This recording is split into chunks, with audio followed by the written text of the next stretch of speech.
Hello guys, मेरा नाम है रवि और स्टडी ग्लो में आपका बहुत बहुत स्वागत है। दोस्तों, आज हम बात करेंगे बियांका के बारे में।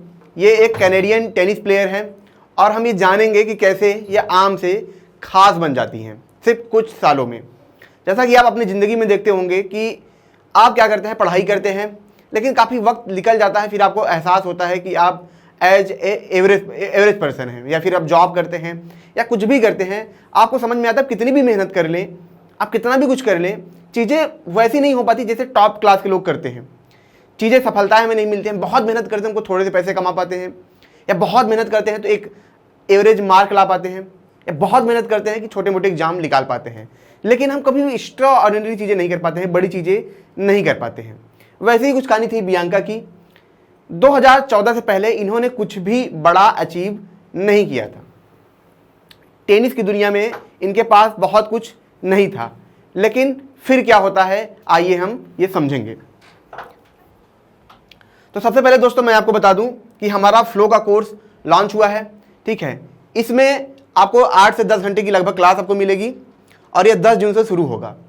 इसमें दोस्तों हम आपको एक तरीके से जो आपकी मतलब कैपेसिटी है, ठीक है, जो आपकी प्रोडक्टिविटी है, उसको हम 5x तक लेके जाएंगे ताकि आप बेहतर कर पाएँ।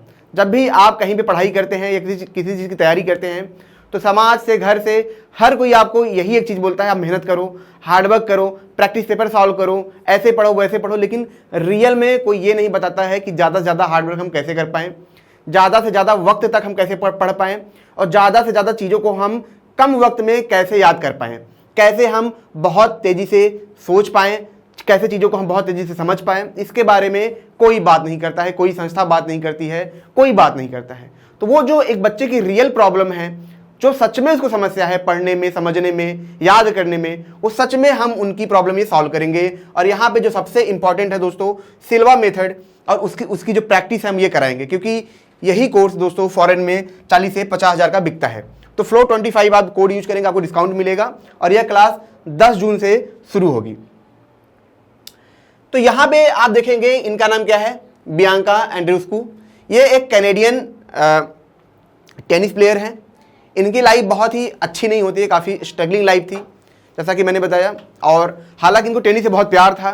ये एक टाइम पे चाहते थे टेनिस की क्या बने, बहुत बड़ी चैंपियन बने, बहुत ही अच्छा करना चाह रही थी लाइफ में, और लगातार टेनिस के पीछे काम कर रही थी 8 से 9 साल की एज से ही। लेकिन क्या था कि इनकी लाइफ में उससे पहले बहुत कुछ हुआ नहीं था। फिर एक दिन क्या होता है कि इनकी जो मम्मी होती हैं, इनकी जो माँ होती हैं, वो बहुत किताबें पढ़ती थी, उनको किताबें पढ़ना बहुत पसंद था। तो वो हमेशा इनको किताबों को देती थी कि बेटा तुम किताबें पढ़ो, बेटा तुम ये पढ़ो। लेकिन ये किताबें ले तो लेती थी, लेकिन कभी किताबों को पढ़ती नहीं थी, किताबों को रख देती थी। फिर इनकी उम्र होती है लगभग 13-14 साल के आसपास होती है। फिर ये पहली बार एक किताब रखा होता है, उस किताब को उठाती हैं, ठीक है, और उस किताब को पढ़ना शुरू करती हैं, और इनको एहसास होता है कि इनकी लाइफ में सचमुच में चेंज आ रहा है। और जैसे ही वह किताब को पढ़ती हैं, फिर उस किताब को प्रैक्टिस करना शुरू करती हैं। प्रैक्टिस करने के बाद वो क्या ये बताती कि वो अपने 5 सेंसेस को कंट्रोल करना चाहती थी, ताकि वो और ज़्यादा फोकस हो पाएँ। फिर शुरू में तो प्रॉब्लम होती है उनको, लेकिन बाद में खुद से कंट्रोल करना शुरू करती हैं। और 2014 में ये बहुत अच्छा एक जो टूर्नामेंट होता है, जो बड़ा टूर्नामेंट होता है, यह जीतती हैं। और फिर इनको एहसास होता है कि जो वह चीज़ थी उसने इनमें इनकी काफ़ी मदद की। वो कौन सी चीज़ थी, यहाँ पे अगर मैं आपको दिखाऊं तो ये मेडिटेशन काफ़ी फॉलो करती थी। तो उसमें एक मेडिटेशन था सिल्वा का मेंटल स्क्रीनिंग मॉडल। इन्होंने सिल्वा मेथड का इन्होंने क्या किया था, अपनी लाइफ में यूज किया था, और जैसे ही इन्होंने यूज किया 2014 में बड़ा खिताब जीता, और 2019 में महज 4 से 5 सालों में दोस्तों इन्होंने क्या किया, ठीक है, यूएस ओपन विक्ट्री इन्होंने हासिल की। वो भी किसको हरा के, सेरेना विलियम्स। सेरेना विलियम्स एक ऐसी महिला है, एक ऐसी खिलाड़ी है जिन्हें इतिहास का महिला कैटेगरी में सबसे महानतम खिलाड़ी कहा जाता है। आप समझिए उनको महानतम खिलाड़ी ही है वो। उनके बार मैंने मूवी देखी थी, तो उसमें उनके जो पिता होते हैं वो बोलते हैं कि मैंने तुम्हें प्रॉब्लम में इसलिए डाला क्योंकि तुम्हारे अंदर वो काबिलियत है, क्योंकि इतिहास में तुम्हारे जैसा खिलाड़ी कोई बनेगा नहीं।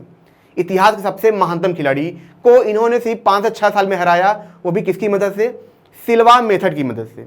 इन्होंने क्या किया, इन्होंने सिल्वा मेथड की प्रैक्टिस करना शुरू किया, और महज 6 सालों के अंदर ये इतनी ग्रो हो गई कि महानतम खिलाड़ी को किसमें हरा सकी, ये यूएस ओपन में हरा सकी। और दोस्तों आपको जान के हैरानी होगी कि इन्होंने बोला कि जब मैंने सिल्वा मेथड को अप्लाई किया, जब मैं मेडिटेशन लगातार करने लगी, किताबें पढ़ने लगी, मैनिफेस्टेशन की किताबें पढ़ने लगी, तो जो मुझे बॉल था या जब मैं गेम खेलती थी तो मैं एक ऐसे स्टेज में जा पाती थी जहाँ पे टाइम मेरे लिए एकदम रुक सा जाता है, चीज़ें बहुत ही आसानी से दिखती हैं, बहुत ज़्यादा मैं कम टाइम में बहुत अच्छा देख पा मतलब एफर्ट डाल पाती हूँ, और हर चीज़ मेरे लिए काफ़ी अवेयरनेस भरा होता है। ठीक है, मतलब हर एक चीज़ मेरे लिए वक्त जैसे रुक सा जाता है, मुझे सिर्फ वही चीज़ दिखती है। ठीक है, मतलब ये एक ऐसे स्टेट में जा पाती हैं जिसको हम फ्लो बोलते हैं। तो ये इनके साथ होता है। आपको जान के हैरानी होगी दोस्तों कि ऐसे बहुत सारे लोग हैं जिनकी लाइफ में बहुत सारी प्रॉब्लम थी, वो बहुत अच्छा नहीं कर पा रहे थे, वो एग्जाम में अच्छा नहीं कर पाए, लाइफ में अच्छा नहीं कर पाए, पर अचानक से कुछ ऐसा हुआ कि उनकी पूरी की पूरी लाइफ चेंज हो गई। तो यहाँ पे जो बियांका थी, इनके साथ भी कुछ ऐसा था। ये शुरू से बहुत सारी प्रॉब्लम को झेल रही थी, बहुत अच्छा नहीं कर पा रही थी, पर अचानक से एक चीज ने इनकी क्या किया था, लाइफ पूरा चेंज कर दिया था। वो थी किताबें, मैनिफेस्टेशन और मेडिटेशन। देखिए, हार्ड वर्क जरूरी है, हार्ड वर्क बहुत जरूरी है, लेकिन उसके साथ साथ हार्ड वर्क तो हर कोई कर रहा है, लेकिन कुछ उसके साथ साथ हमारे पास कुछ ऐसा होना चाहिए जो सच में हमें वो अचीव करा पाए, जहाँ पे बहुत कम लोग पहुँच पाते हैं। हमारे सोसाइटी में दोस्तों यही है कि जितने भी स्टूडेंट हैं, आपको पता है कि हर स्टूडेंट माइंड लेवल पे बराबर नहीं होता है, लेकिन फिर भी जब वो पैदा होता है, जब बड़ा होता है, तब से ही उसके ऊपर एक दबाव होता है कि तुम्हें बेहतर करना है, बेहतर करना है, लेकिन उसकी कैपेसिटी ही वो नहीं है। इसके बारे में कभी कोई सोचता ही नहीं है कि इसकी सच में कैपेसिटी ऐसी है या नहीं है, और उसके ऊपर एक दबाव होता है, बस हमेशा फोर्स किया जाता है। फिर वो स्कूल जाता है, फिर वो बड़ा होता है, कोचिंग जाता है, क्लासेस जाता है, और वो कभी बेहतर कर नहीं पाता है, क्योंकि जो उसकी रूट काज है इस पर कोई ध्यान ही नहीं देता है। जैसे गाड़ी है, गाड़ी का इंजन है, ठीक है, आप उसका ढांचा कितना भी मजबूत बना लें, गाड़ी की स्पीड कभी नहीं बढ़ेगी जब तक उसकी इंजन की कैपेसिटी ना बढ़ाई जाए। वैसे ही इंसान कभी बेहतर नहीं कर सकता है जब तक उसके दिमाग की कैपेसिटी ना बढ़ाई जाए। तो आज समाज में एक प्रॉब्लम है। तो ये दोस्तों छोटी सी कहानी थी कि एक कैसे लड़की सिर्फ 4 से 5 साल में सबसे महानतम प्लेयर को हरा पाती है। ये ऐसा ही है कि जैसे सचिन को कोई एक लड़का आए, सिर्फ 4 से 5 साल में क्रिकेट को प्रैक्टिस करे और उनको हरा दे।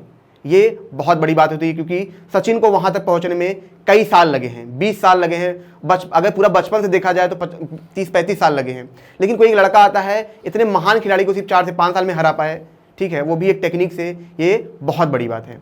तो दोस्तों, जैसा कि मैंने बताया कि हमारा एक फ्लो का कोर्स है, यहाँ पे आपको 8 से 10 घंटे की क्लास मिलेगी, और हम भी इसमें यही करेंगे कि सच में जो आपकी रियल प्रॉब्लम है, जो रूट कॉज प्रॉब्लम है, उसको हम दूर कर पाएं। अगर आप चीज़ों को याद नहीं कर पाते हैं तो सच में आप चीज़ों को कैसे याद कर पाएं।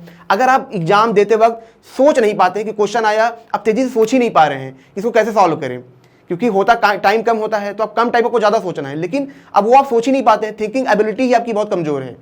तो वो कैसे हम उसको इंप्रूव करें ताकि कम टाइम के अंदर आप ज़्यादा सोच पाएं, उसके बारे में भी यहाँ पे बात होगी। और जो सबसे ज़रूरी है, सिल्वा मेथड। सिल्वा मेथड में दोस्तों आप एक ऐसे स्टेट में जा पाएंगे जहाँ पे आपका जो माइंड लेवल है वो बहुत ज़्यादा इंप्रूव हो पाएगा, और लगभग 5 गुना आपकी कैपेसिटी इंप्रूव हो पाएगी। तो मिलते हैं नेक्स्ट लेक्चर में। Thank you so much.